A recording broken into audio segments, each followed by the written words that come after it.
এইকাৰণে মই তাতে বেয়া কাম কৰি মাফ খোজা নাই মই আঠুকাৰী এইকাৰণে মাফ খুজিছো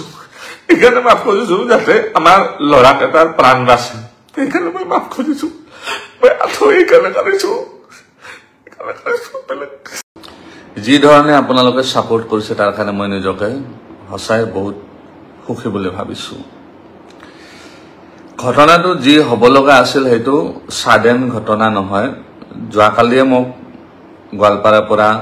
কেইজনমান মিডিয়াৰ বন্ধুই ইনপুট দিছিল যে আপোনাৰ লগত এনেকুৱা এটা ঘটনা হ'ব পাৰে আৰু ইয়াতে সেইটো হৈ যাব পাৰে মই ভাবিছিলো তাতে হাজাৰ হাজাৰ মানুহ আহিব কোনে আৰু মোক এটেক কৰিব পাৰে কোনেও নোৱাৰিব ৰাতিপুৱাৰ পৰা আমি 7 বজাৰ পৰা লাগি আছো ধুনীয়াকৈ আপোনালোকে দেখিছে হাজাৰ হাজাৰ মানুহ আহিছে হাজাৰ হাজাৰ মানুহ আমি সেৱা দিছো সাৰ্ভিস দিছো তেনেকৈ আমি ধুনীয়াকৈ কেম্পটো কৰি আছিলো আৰু ধুনীয়া ব্যৱস্থা আছিল প্ৰশাসনৰ ধুনীয়া ব্যৱস্থা আছিল প্ৰশাসনৰ পৰা তাতে 4-5 জন পুলিচো দিছিলে হেকেজনো ধুনীয়াকৈ তেওঁলোকেও নিজৰ ডিউটি কৰি আছিল যেতিয়া শেষ হৈ গল লাষ্ট ভিডিও এটা মই দিছিলো আপোনালোকে গম পায় যে মানুহ এতিয়া আৰু বেছি সময় নাই আধা ঘণ্টা মানত শেষ হৈ যাব আমিও যাব লাগিব লাষ্ট যেটো ফেসবুকত লাইভ আছিল আজি ৰাতিপুৱা মই কৈছিলো যে এতিয়া শেষ হ'ব আমাৰ যাব ওলাইছো তেনেকৈ কৈ আমি সামৰিব ওলাইছিলো লাহে লাহে শেষ হৈ গল গেটৰ পৰা তেনে 4-5 জন মান মানুহ দৌৰি আহিল দাদা আমি লক্ষীপুৰৰ পৰা আহিছো আমাক লগাই দিয়ক আপুনি হ'ব বাৰু একনে আমাৰ দুজন লৰা আছে দুজন লৰাক মই কলো যে এওঁলোকক লগাই বিদায় দিবা তেনেতে আমাৰ যিজন আৰক্ষী প্ৰশাসনৰ কেইজনমান মানুহ আছিল তেওঁলোকে কলে যে পাঠক দা আপোনাৰ তো শেষে হল কেম্প এতিয়া আমি কি কৰিম আমাৰ কাৰণে কিবা আছে নেকি দায়িত্ব মই কলো যে আমাৰ তো কেম্প শেষ হৈ গল আমি গাড়ীত উঠিবই লৈছো সব মালচাল পেকিং হৈ গৈছে তো আপোনালোকে যাব পাৰে আমি এই 4 জন ব্যক্তিক বিদায় দিয়েনে আমিও গুছি যাম পুলিচৰ মানুহখিনি যোৱালৈ তেওঁলোকে ৰখি আছিল খাপপিতে আৰু যিকেইজনৰ চুলি আছিল দিয়ক এইটো পইণ্ট নোট কৰি লব চুলি থকা মানুহ তাতে ৰখি আছিল খাপপিতে পুলিচৰ মানুহখিনি যোৱাৰ লগে লগে তেওঁলোকে বটল এটা আনিলে বটল এটা আনি আমাৰ যি দুজন মানুহ ঔষধ লগাই আছিল সেই দুজনৰ একজনক ধমকিলে ইয়াতে ঔষধ ভৰাই দিয়া বটল আমাৰ লৰাজনে কলে কি এজনে যে এই ঔষধটো আমি দিয়াৰ অনুমতি নাই এই ঔষধটো আপুনি নিজে ব্যৱহাৰ কৰিব নোৱাৰিব আমিহে লগাই দিম এটো বহুত প্ৰিকশন আছে অকস্মাত যদি কোনোবাই চকুটকে পেলাই দিয়ে এটো আমাৰ বদনাম হ'ব গতিকে আমি তেনেকৈ দিয়াৰ অনুমতি নাই আমি আপোনাক যদি কোনোবা আছে ইয়াতে লগাবলৈ আছে লগাই লব কিন্তু তেওঁলোকৰ আটাইকেজনৰে চুলি আছিল চুলিৰ সমস্যা নাই তেওঁলোকে লগাই নলয় তেওঁলোকৰ সমস্যা বেলেগত মই কৈছো গোটেই ভিডিওটো চাই লব আপোনালোকে তাৰে পিছত কি হল আমাৰ যিজন প্ৰথমতে তেনেকৈ কলে তেওঁক বহুত আশ্ৰব্য গালি গালাজ পাৰিলে আমি ইয়াৰে লোকেল মানুহ হয় আমাক নেদিবা কাক দিবা আমাক দিবই লাগিব নহলে ঠেং হাত ভাঙি খেদি দিম ইয়াৰ পৰা তাৰপিছত আমাৰ লৰাজনে চুপচাপ গাড়ীত গৈ বহি থাকিল এখন আমাৰ পিকআপ আছে বস্তু আনা গাড়ীখনত গৈ বহি থাকিল বহি থাকাৰ পিছত এজন লৰা ৰৈ গল এজন লৰা আৰু সেই দুজন মানুহ আছিল বাহিৰৰ পৰা অহা সেই দুজনক লগাব ধৰিলে ঔষধ তাৰপিছত কি হল সেইজনক ধৰিলে সেইজনেও একেটা কথা কতে 2 থাপ্পৰ বহাই দিলে আমি লোকেল লৰা হয় আমি ইয়াৰে লোকেল মানুহ আমাক নিদিলে হ'ব নেকি তোমালোক এতিয়া গাড়ী চাৰি আমি জ্বলাই দিম ইয়াতে ইয়াৰ পৰা ওলাব নিদিও গাড়ী চাৰি জ্বলাই দিম এই বলে গৈ পেলাই এজনে গেটখন তালা মাৰি দিলে তাৰপিছত তাতে মই গলো লৰাজনক থাপ্পাৰ মাৰিলে 2 থাপ্পৰ বহাই দিলে তাৰপিছত মই দৌৰি গলো কি হল আমাৰ মানুহ কিয় মাৰিব ধৰিছে তাৰপিছত মই মোবাইলটো লৈ এই মোবাইলটো যেটো লাইভ আছো এই মোবাইলটো লৈ পেলাই গৈ যিজন মানুহে আমাৰ লৰাজনক মাৰিব ধৰিছে তেওঁৰ ভিডিও বনাওত লাগিলো আপুনি কিয় মাৰিব লাগিছে আমাৰ মানুহখিনিক এনেকাটো একো কৰা নাই ঔষধটো দিব নোৱাৰে বুলি কৈছে আপোনালোকে মাৰিব নালাগে নহয় তাৰপিছত মোৰ মোবাইলটো এনেকৈ থাপ মাৰি লৈ পেলাই দূৰত পেলাই দিলে দলিয়াই দিলে তাৰপিছত তেওঁলোকৰ 2-3 জনে মই যেতিয়া মোবাইলটো বুটলিব গলো মোক পিছফালৰ পৰা বেয়া কৰি এইখিনিত লাঠি মাৰি দিলে মই উবুৰি খাই পৰি গলো পৰি যোৱাৰ পিছত মই তথাপি মোবাইলটো আনিলো দ্বিতীয়বাৰ কোনে মাৰিলে মই সেইটো ভালকৈ দেখা নাপালো তেওঁলোকৰে মানুহ আছিল তাৰপিছত মোবাইলটো আকৌ ভিডিঅ' বনাবলৈ আকৌ থাপ মাৰি লৈ গৈ পেলাই মোক ঠেলি আছে তাতে মঞ্চত আছে ৱালত এনেকৈ মোক মাৰিব ধৰিলে তাৰপিছত আমাৰ ল'ৰা কেইটা যিকেইজন বেলেগ ষ্টাফ আছিল গ্ৰাউণ্ড ষ্টাফ সেইকেইজনে দৌৰি আহিল মোক বচোৱাৰ কাৰণে অহাৰ পিছত তেওঁলোকৰ 3জন মানুহ নে 4জন মানুহ আছিল সেইটো গ্ৰুপৰ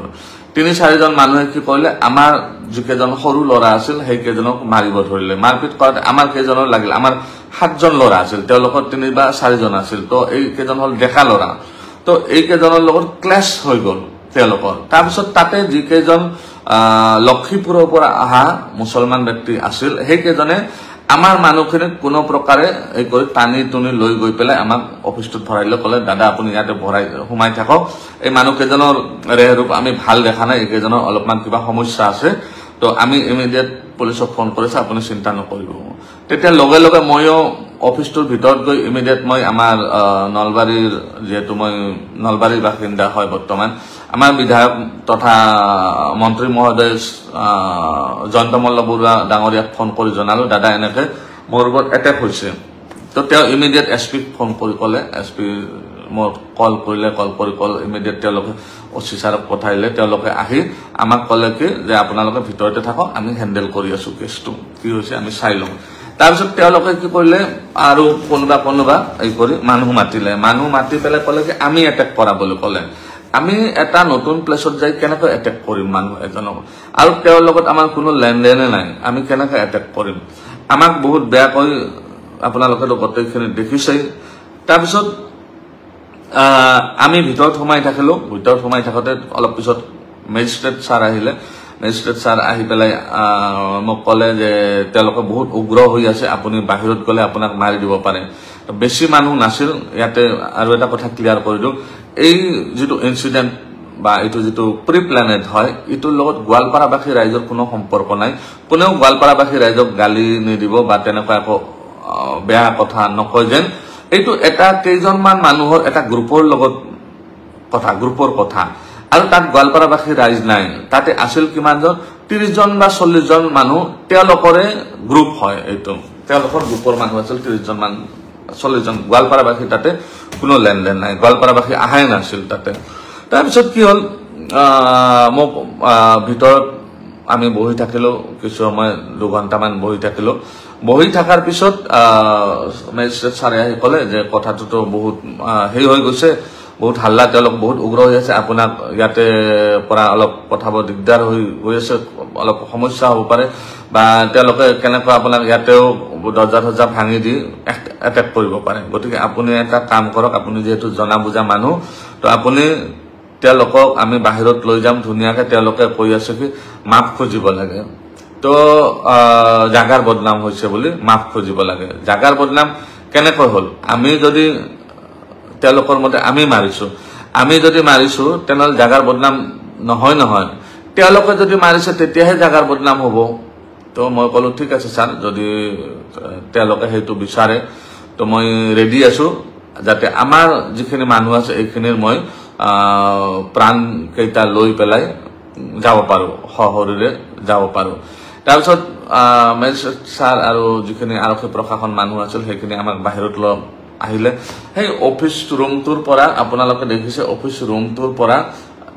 একদম ফিল্ডৰ মাজলৈকে 50-60 মিটাৰ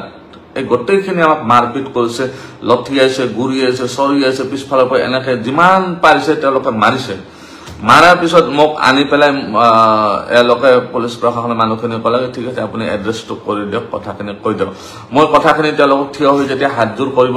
ধৰিলো পিছফালৰ পৰা এনেকে একজনে ধাম কৰি মোক মাৰিছে এনেকে পিছফালে এইখিনি তাৰপিছত এনেকে একজনে ওপৰত উঠি এনেকে হেঁচি দিছে মোক তলত আঁঠু কাঢ়িব লাগিব তাৰপিছত মই আঁঠু কাঢ়াৰ পিছত ইমান পিছফালৰ পৰা লঠি আছে ইমান মানে মাৰিছে বেয়া কৰি এতিয়া মোৰ ইফালে সব বিষ হৈ আছে